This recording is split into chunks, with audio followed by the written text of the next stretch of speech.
Price the lord. ದೇವರ ನಾಮಕ್ಕೆ ಸ್ತೋತ್ರವಾಗಲಿ.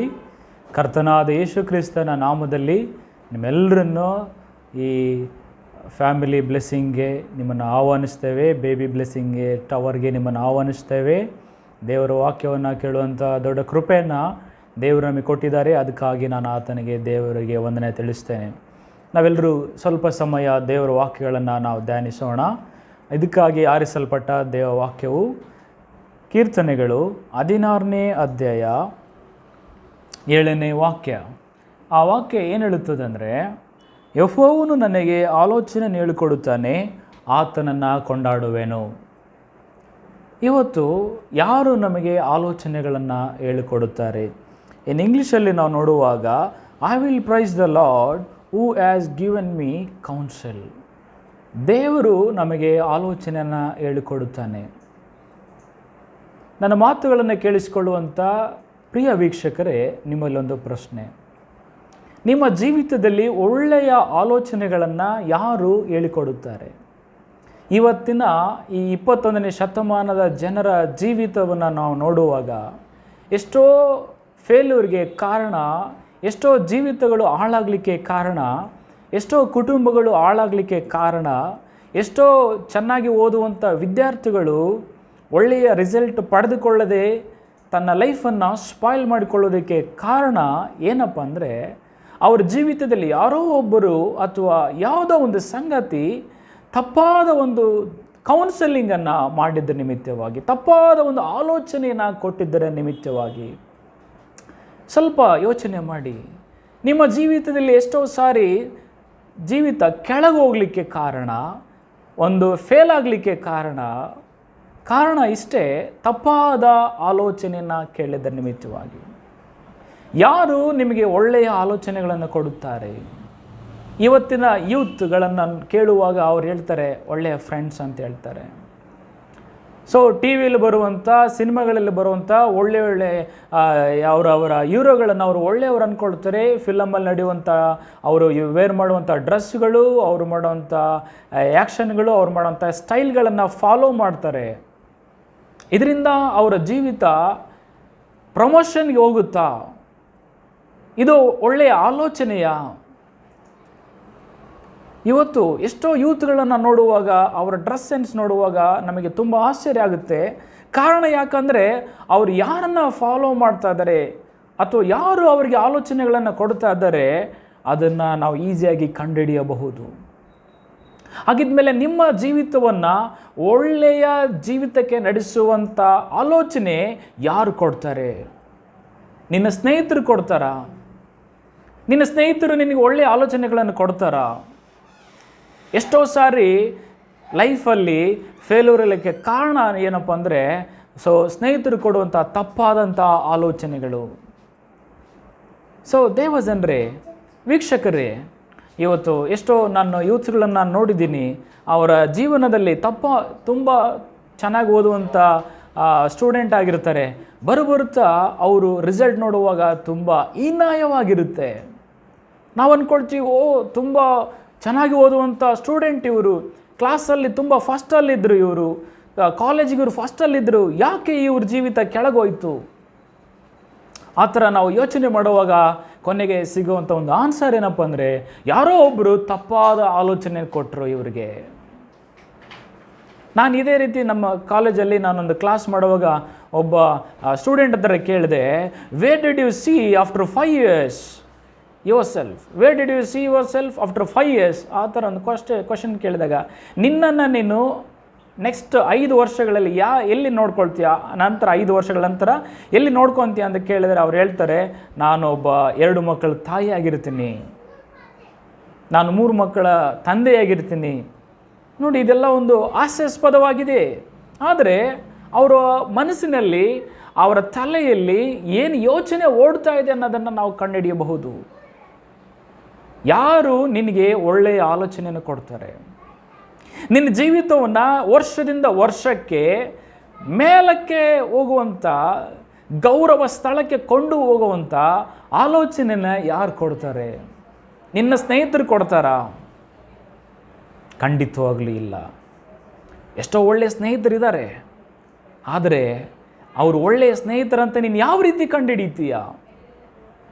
ತುಂಬ ಕಷ್ಟ. ಅದಕ್ಕೆ ನಮ್ಮ ಕನ್ನಡದಲ್ಲಿ ಒಂದು ಮಾತು ಹೇಳ್ತಾರೆ, ಗಾದೆ ಮಾತು, ಗುಣ ನೋಡಿ ಗೆಳೆತನೆ ಮಾಡು ಅಂತ ಹೇಳ್ತಾರೆ. ಅವ್ರಲ್ಲಿರುವಂಥ ಗುಣವನ್ನು ನೀನು ಯಾವ ರೀತಿ ಕಂಡುಹಿಡಿತೀಯ? ಇವತ್ತು ಜನರನ್ನು ನೋಡುವಾಗ ತುಂಬ ಯಾಮರಿಸ್ತಾರೆ. ಅವ್ರನ್ನ ಕೆಟ್ಟವರು ಅಂತ ನಿನ್ನ ಜಡ್ಜ್ ಯಾವ ರೀತಿ ಮಾಡೋಕ್ಕಾಗುತ್ತೆ? ನಿನ್ನ ಲೈಫಲ್ಲಿ ತುಂಬ ಸೋತು ಹೋದ ಮೇಲೇ ಗೊತ್ತಾಗುತ್ತೆ ಇವ್ರು ಕೆಟ್ಟವರು ಅಂಥೇಳಿ. ನಿನ್ನ ಲೈಫಲ್ಲಿ ನೆಕ್ಸ್ಟ್ ಲೆವೆಲ್ಗೆ ಹೋದ ಮೇಲೇ ಗೊತ್ತಾಗುತ್ತೆ ಇವರು ಒಳ್ಳೆಯ ಸ್ನೇಹಿತರು ಅಂಥೇಳಿ. ಆದರೆ ಟೈಮ್ ಮೀರಿ ಹೋಗಿರುತ್ತೆ. ಯಾರು ನಿನಗೆ ಒಳ್ಳೆಯ ಆಲೋಚನೆಯನ್ನು ಕೊಡ್ತಾರೆ? ಪ್ರಿಯ ವೀಕ್ಷಕರೇ, ಎಷ್ಟೋ ಕುಟುಂಬಗಳು ಹಾಳಾಗಲಿ ಹೋಗ್ಲಿಕ್ಕೆ ಕಾರಣ ಏನು ಗೊತ್ತಾ? ಎಷ್ಟೋ ಹಸ್ಬೆಂಡ್ಗಳು ಅವ್ರಿವ್ರ ಮಾತು ಕೇಳಿಕೊಂಡು ಹೆಂಡತಿನ ಹೊಡೆಯೋರು ಇದ್ದಾರೆ. ಎಷ್ಟೋ ಹೆಂಡತಿಯರು ಅವ್ರಿವ್ರ ಮಾತು ಕೇಳಿಕೊಂಡು ಗಂಡನ ಮೇಲೆ ಅನುಮಾನ ಪಡೋರು ಇದ್ದಾರೆ.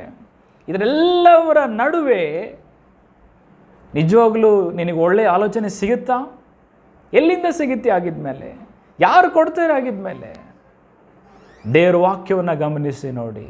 ಅಲ್ಲಿ ಹೇಳ್ತಾರೆ, ಕರ್ತನು ನನಗೆ ಒಳ್ಳೆಯ ಆಲೋಚನೆಯನ್ನು ಕೊಟ್ಟು ನಡೆಯಬೇಕಾದ ಮಾರ್ಗದಲ್ಲಿ ನನ್ನನ್ನು ನಡೆಸುತ್ತಾನೆ. ಪ್ರಿಯ ವೀಕ್ಷಕರೇ, ನಿಮಗೊಬ್ಬರು ಆಲೋಚನೆ ಕೊಡೋರಿದ್ದಾರೆ. Is the good counsellor. ಅದು ಅಲ್ಲೇ ವಾಕ್ಯ ಹೇಳ್ತದೆ, ಈಸ್ ದ ಗುಡ್ ಕೌನ್ಸಿಲರ್, ಈ ಕೌನ್ಸಿಲ್ ಮೀ. ಇವರು ನನಗೆ ಆಲೋಚನೆಯನ್ನು ಕೊಟ್ಟು ನಡೆಸ್ತಾರೆ. ಎಲ್ಲಿ? ಯಾವ ಮಾರ್ಗದಲ್ಲಿ? ನೀತಿಯ ಮಾರ್ಗದಲ್ಲಿ, ಒಳ್ಳೆಯ ಮಾರ್ಗದಲ್ಲಿ ನಿನ್ನನ್ನು ಕೊಂಡು ನಡೆಸುತ್ತಾರೆ. ನಿನ್ನ ದಿನನಿತ್ಯ ಏನು ಮಾಡಬೇಕು ಗೊತ್ತಾ? ಅವರನ್ನು ನೋಡಿ ನೀನು ಪ್ರಾರ್ಥಿಸಬೇಕು. ಎಲ್ಲಿಂದ ಸಿಗುತ್ತೆ ನಿನಗೆ ಒಳ್ಳೆಯ ಆಲೋಚನೆಗಳು? ದೇವರ ವಾಕ್ಯದಿಂದ ಸಿಗುತ್ತೆ. ದಿನನಿತ್ಯ ನೀನು ದೇವರ ವಾಕ್ಯಗಳನ್ನು ಓದುವಾಗ ಅದರಲ್ಲಿ ಸಿಗುತ್ತೆ ನೀನು ಯಾವ ಮಾರ್ಗದಲ್ಲಿ ನಡೀತಾ ಇದೆಯಾ. ನೀನು ಕೆಟ್ಟ ಮಾರ್ಗದಲ್ಲಿ ನಡೀತಾ ಇದೆಯಾ, ಒಳ್ಳೆಯ ಮಾರ್ಗದಲ್ಲಿ ನೀನು ನಡೀತಾ ಇದೆಯಾ, ಇದರಲ್ಲೇ ಸಿಗುತ್ತೆ. ಆಗಿದ್ಮೇಲೆ ನಿನಗೆ ಒಳ್ಳೆಯ ಆಲೋಚನೆ ಬೇಕಾ? ದೇವರ ವಾಕ್ಯಗಳನ್ನು ಓದಿ, ದೇವರ ವಾಕ್ಯಗಳನ್ನು ಓದಿ. ಇದು ಒಳ್ಳೆಯ ಮಾರ್ಗ ಅಂತೇಳಿ ನೀವು ನಿರ್ಧಾರ ಮಾಡಿ ದೇವರ ವಾಕ್ಯಗಳನ್ನು ನಂಬಿ. ಕಷ್ಟ ಇದ್ದರೂ ಕೂಡ ಅದರ ಕೊನೆಯ ಸ್ಥಿತಿ ಆಶೀರ್ವಾದವಾಗಿರುತ್ತೆ. ದೇವಜನರೇ, ನನಗೆ ತಿಳಿದಂಥ ಒಂದು ಕುಟುಂಬ, ಅದರಲ್ಲಿ ಒಬ್ಬ ಮಗ ಇದ್ದ. ಅವ್ರಿಗೆ ತುಂಬ ಕಷ್ಟದ ಜೀವಿತ. ಅವ್ರು ಯಾವಾಗಲೂ ಅವ್ರ ಮನೇಲಿ ಒಂದು ಅಭ್ಯಾಸ ಏನು ಗೊತ್ತಾ? ಪ್ರಾರ್ಥನೆ ಮಾಡುವಂಥದ್ದು ಮತ್ತು ಬೈಬಲ್ ಓದುವಂಥದ್ದು. ದಿನನಿತ್ಯ ಆ ಮಗನಿಗೆ ಹೇಳ್ಕೊಡ್ತಾ ಇದ್ರು, ನೀನು ಪ್ರಾರ್ಥನೆ ಮಾಡಬೇಕು, ಬೈಬಲ್ ಓದಬೇಕಂತ ಹೇಳ್ಕೊಡ್ತಾ ಇದ್ರು. ಆ ಮಗನು ದಿನನಿತ್ಯ ದೇವರ ವಾಕ್ಯಗಳನ್ನು ಓದ್ತಾ ಇದ್ದ. ಒಂದು ಸಾರಿ ಒಂದು ಕಂಪ್ನಿಯಲ್ಲಿ ಸೇರಿಕೊಂಡ ಕೆಲಸಕ್ಕಾಗಿ. ತುಂಬ ಬಡತನದ ಸ್ಥಿತಿ. ಚಿಕ್ಕ ವಯಸ್ಸಲ್ಲೇ ಕಂಪ್ನಿಗೆ ಸೇರಿಕೊಂಡ. ಕಂಪ್ನಿಯಲ್ಲಿ ದಿನನಿತ್ಯ ಕೆಲಸಕ್ಕೆ ಹೋಗ್ತಾ ಇದ್ದ. ಒಂದು ಸಾರಿ ಅವರ ಮ್ಯಾನೇಜರ್ ಅವ್ರನ್ನ ಕಾಲ್ ಮಾಡಿದರು, ನಮ್ಮ ಆಫೀಸಿಗೆ ಬಾ ಅಂತ ಹೇಳಿದರು. ಅವರು ಆಫೀಸ್ ಕ್ಯಾಬಿನ್ಗೆ ಹೋದ, ಬಾಸ್ ಕ್ಯಾಬಿನ್ಗೆ ಹೋದ. ಅಲ್ಲಿ ಹೇಳ್ತಾಯಿದ್ರು, ಕಂಗ್ರ್ಯಾಚುಲೇಷನ್, ನೆಕ್ಸ್ಟು ನೀನು ಸೂಪರ್ವೈಸರ್ ಆಗ್ತಾಯಿದೆ ಅಂತ ಹೇಳಿದ್ರು. ಅವನಿಗೆ ತುಂಬ ಆಶ್ಚರ್ಯ ಆಯಿತು. ಸರ್, ನನ್ನ ಯಾಕೆ ಸೂಪರ್ವೈಸರ್ ಮಾಡಿದ್ರಿ? ನಾನಂಥದ್ದು ಏನು ಮಾಡಿದೆ ಅಂತ ಹೇಳಿದರು. ಅವ್ರು ಕೇಳಿದರು. ನೆಕ್ಸ್ಟ್ ಅವನಿಗೆ ಹೇಳಿದ್ರು ಅವನ ಜೊತೆ, ನೀನು ಮಾಡಿದಂಥ ಒಂದು ಕಾರ್ಯವನ್ನು CCTV ಫೋಟೇಜಲ್ಲಿ ನಾನು ನೋಡಿದ್ದೀನಿ. ಒಂದು ವಾಟರ್ ಕ್ಯಾನ್ ಅದೆಲ್ಲ ನೀರು ವೇಸ್ಟ್ ಆಗ್ತಾಯಿತ್ತು. ಯಾರೂ ಅದನ್ನು ನೋಡಲಿಲ್ಲ, ಬಟ್ ನೀನು ನೋಡಿದೆ, ಅದನ್ನು ಆಫ್ ಮಾಡಿದೀಯಾ. ಇದರ ಅರ್ಥ ಯಾರಿಗಿಲ್ಲದಂಥ ಒಂದು ರೆಸ್ಪಾನ್ಸಿಬಿಲಿಟಿ ನಿನಗಿದೆ. ಸೊ ನಮ್ಮ ಕಂಪ್ನಿಯಲ್ಲಿ ನಿನಗೊಂದು ರೆಸ್ಪಾನ್ಸಿಬಿಲಿಟಿ ಕೊಟ್ಟರೆ, ಒಂದು ಸೂಪರ್ವೈಸರ್ ಒಂದು ಅಧಿಕಾರ ಕೊಟ್ಟರೆ ನೀನು ಅದನ್ನು ಚೆನ್ನಾಗಿ ನಿಭಾಯಿಸ್ತೀಯಾ ಅಂತ ಒಂದು ನಂಬಿಕೆ ನಿನ್ನ ಮೇಲಿದೆ. ಸೊ ಆ ಸೂಪರ್ವೈಸರ್ ನೀನೇ ಅಂತ ಹೇಳಿದರು.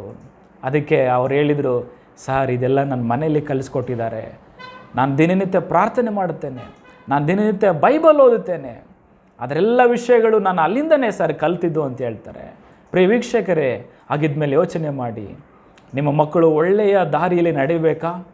ನಿನ್ನ ಕುಟುಂಬ ಒಳ್ಳೆಯ ದಾರಿಯಲ್ಲಿ ನಡೆಯಬೇಕಾ? ನಿನ್ನ ಕುಟುಂಬ ಯಾವಾಗಲೂ ಸಂತೋಷವಾಗಿರಬೇಕಾ? You want to counsel? ನಿಮಗೆ ಆಲೋಚನೆ ಬೇಕಾ? ದೇವರು ಅದನ್ನು ಕೊಡ್ತಾರೆ. ತನ್ನ ವಾಕ್ಯದ ಮೂಲಕವಾಗಿ ಅವರು ಕೊಡ್ತಾರೆ. ನೀನು ವಾಕ್ಯಗಳನ್ನು ಓದುವಾಗ ಅದು ನಿಮ್ಮ ಜೊತೆ ಮಾತನಾಡುತ್ತೆ. ನಿಮ್ಮ ಒಳ್ಳೆಯ ದಾರಿಗಳಲ್ಲಿ ಅದು ನಿಮ್ಮನ್ನು ನಡೆಸುತ್ತೆ. ಯಾವುದು ಮಾಡಬಾರ್ದು, ಯಾವುದು ಮಾಡಬೇಕನ್ನೋದನ್ನು ದೇವರ ವಾಕ್ಯನ ನಮಗೆ ಕಲಿಸಿಕೊಡುತ್ತೆ. ಸೊ ದೇವಜನರೇ, ಆಗಿದ್ಮೇಲೆ ಒಳ್ಳೆಯ ಆಲೋಚನೆಗೋಸ್ಕರ ನೀವು ವೇಟ್ ಮಾಡ್ತಾ ಇದ್ದೀರಾ? ಒಳ್ಳೆಯ ಕೌನ್ಸಿಲಿಂಗೋಸ್ಕರ ನೀವು ವೇಟ್ ಮಾಡ್ತಾ ಇದ್ದೀರಾ? ಯಾವುದಕ್ಕೋಸ್ಕರನೂ ನೀವು ಕಾಯಬೇಡಿ, ದೇವರ ವಾಕ್ಯವನ್ನು ನೋಡಿ.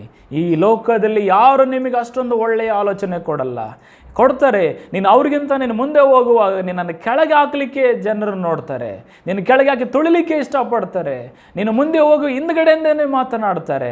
ನೀನು ದೇವರ ವಾಕ್ಯವನ್ನು ಓದುವಾಗ ಅಂತೆಲ್ಲ ವಿಧವಾದಂಥ ಒಂದು ಡಿಸ್ಟರ್ಬೆನ್ಸಿಂದ ನೀನು ತಪ್ಪಿಸ್ಕೊಳ್ಳಿಕ್ಕೆ ಸಾಧ್ಯತೆ ಆಗುತ್ತೆ. ನೀವು ದೇವರ ವಾಕ್ಯವನ್ನು ಓದಿ. ನಮ್ಮ ದೈನಂದಿನ ಜೀವಿತದಲ್ಲಿ ನೆಕ್ಸ್ಟ್ ಲೆವೆಲ್ಗೆ ಹೋಗ್ಬೇಕಂದ್ರೆ, ನಮ್ಮ ಜೀವಿತ ಪ್ರಮೋಷನ್ ಆಗಬೇಕಂದ್ರೆ ಒಬ್ಬರೇ ಒಬ್ಬರು ಅದಕ್ಕೆ ಒಳ್ಳೆಯ ಆಲೋಚನೆ ಕೊಡ್ತಾರೆ, ಅವರೇ ಯೇಸು ಕ್ರಿಸ್ತನು.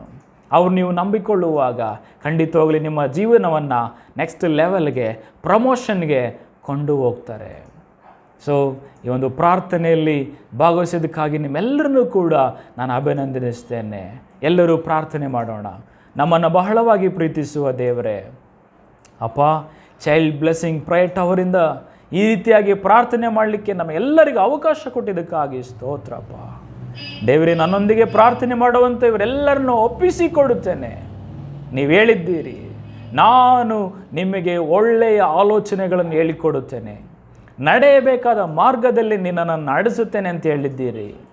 ನನ್ನೊಂದಿಗೆ ಪ್ರಾರ್ಥನೆ ಮಾಡುವಂಥ ಅಪ್ಪ, ಇವರಿಗೆ ಯಾವ ವಿಷಯದಲ್ಲಿ ಕೌನ್ಸಲಿಂಗ್ ಬೇಕು, ಯಾವ ವಿಷಯದಲ್ಲಿ ಆಲೋಚನೆ ಬೇಕು, ಕುಟುಂಬ ವಿಷಯದಲ್ಲಿಯೋ, ಓದುವುದ ವಿಷಯದಲ್ಲಿಯೋ, ಕಾಲೇಜುಗಳ ವಿಷಯದಲ್ಲಿಯೋ, ಜಾಬ್ಗಳ ವಿಷಯದಲ್ಲಿಯೋ, ಬಿಸ್ನೆಸ್ಗಳ ವಿಷಯದಲ್ಲಿಯೋ, ಯಾವ ವಿಷಯದಲ್ಲಿದ್ದರೂ ಕೂಡ ದೇವರೇ, ನೀವು ಒಳ್ಳೆಯ ಆಲೋಚನೆಗಳನ್ನು ಕೊಡಿರಿ ಕರ್ತನೆ. ಹಾಗೆ ಮಾಡಿದ್ದಕ್ಕಾಗಿ ಸ್ತೋತ್ರಪ್ಪ. ಇವರ ಜೀವಿತಗಳು ಪ್ರಮೋಷನ್ಗೆ ಹೋಗಲಿಕ್ಕೆ ಕೃಪೆ ಕೊಡ್ರಿ ಕರ್ತನೆ. ದೇವರೇ ಅಪ್ಪ, ಮಾಟ ಮಂತ್ರಗಳಿಂದ ಬಾಧೆ ಪಡುವಂಥ ಜನರುಗಳು ಕರ್ತನೆ, ಅಪ್ಪ, ನಿಮ್ಮ ನೋಡಿ ಪ್ರಾರ್ಥಿಸುವಾಗ ನೀನು ಬಿಡುಗಡೆ ಕೊಡುವ ದೇವರಾಗಿದ್ದೀರಿ ಕರ್ತನೆ. ನೀನು ಬಿಡುಗಡೆ ಕೊಡುವ ದೇವರು, ಬಿಡುಗಡೆ ಕೊಟ್ಟು ನಡೆಸುವ ದೇವರಾಗಿದ್ದೀರಿ. ಯಾರಿಗೂ ಮಕ್ಕಳಲ್ಲಿಯೋ ಅವರೆಲ್ಲರನ್ನ ಮಕ್ಕಳ ಭಾಗ್ಯವನ್ನು ಕೊಟ್ಟು ಅವರು ಮಕ್ಕಳೊಂದಿಗೆ ಸಂತೋಷಿಸುವ ಕೃಪೆ ದೇವರು ನೀನೇ ತಾನೇ ಕೊಟ್ಟು ನೀನು ನಡೆಸುವುದಕ್ಕಾಗಿ ಸ್ತೋತ್ರಪ್ಪ. ದೇವರೇ, ಹಾಗೆ ಮಾಡಿದ್ದಕ್ಕಾಗಿ ಸ್ತೋತ್ರ. ನೋವುಗಳಿಂದ, ಬಾಧೆಗಳಿಂದ, ವ್ಯಾಧಿಗಳಿಂದ ಬಳಲಿದಂಥ ಜನರು ನಿಮ್ಮ ನೋಡಿ ಕರೆಯುವಾಗ ನೀನು ಅವರಿಗೆ ಬಿಡುಗಡೆ ಕೊಟ್ಟು ಸಂತೋಷವಾಗಿರುವಂಥ ಜೀವಿತವನ್ನು ಜೀವಿಸಲಿಕ್ಕೆ ಕೃಪೆ ಕೊಡುವಂಥ ದೇವರಾಗಿದ್ದೀರಿ. ಸ್ತೋತ್ರ. ನಿನ್ನ ಆಶೀರ್ವಾದ ಮಾಡಿ ನಡೆಸುತ್ತಾ ಇದೆ, ಅದಕ್ಕಾಗಿ ಸ್ತೋತ್ರ. ಎಲ್ಲರನ್ನು ಒಪ್ಪಿಸಿಕೊಡುತ್ತೇನೆ, ಯೇಸುವಿನ ನಾಮದಲ್ಲಿ ಪ್ರಾರ್ಥಿಸುತ್ತೇನೆ ತಂದೆಯೇ. ಆಮೇನ್, ಆಮೇನ್, ಆಮೇನ್. Thank you. Praise the Lord. ದೇವರು ನಿಮ್ಮನ್ನು ಏರಳವಾಗಿ ಆಶೀರ್ವಾದ ಮಾಡಲಿ. ಆಮೇನ್. Praise the lord.